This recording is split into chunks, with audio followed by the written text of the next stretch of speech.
அவருக்கு அந்த குரலே போச்சு, ஒரு குண்டுப்பட்டு இருந்தும் அதிலேருந்து ரிவைவ் ஆகிட்டு சூப்பர் ஸ்டாராகவே இருந்தார் இல்லையா. அதுலேயும் ஒன்று சொல்லணும். அப்போ மிஸ்டர் எம்கே என்ன செஞ்சார், ஒரு ஆக்டருக்கு சிம்ம குரலோன்னு அப்படின்னு பட்டம் கொடுத்தாரு. ஏன்னா உனக்கு குரல் போச்சா, அவனுக்கு நான் கொடுக்குறேன் அப்படிங்கிற மாதிரி அவர் செஞ்சார். அவர் ஃப்ரெண்டுன்னு சொல்லுவார், பட் ஃப்ரெண்ட்ஷிப்போட இது வேல்யூ அவ்வளோதான். ஓகே, எங்கள் இந்த செலிப்ரேஷனில் இது ஒரு பிளாக் டார்க் பேஜ் இது பண்ணிடுங்க.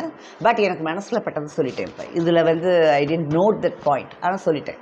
சிம்மக்குரலோன்னு ஒருத்தருக்கு கொடுத்தார் இல்லையா, அதனால தான் வாய்ஸை பற்றி பேசுகிறப்ப அது வந்தது. ஓகே, தென் இது அந்த 70s தான் இது சிமிலாரிட்டி பற்றி பேசுகிறப்போ இன்னொரு இது என்னென்னா, புரட்சி தலைவர் பிறந்த தேசம் கண்டி.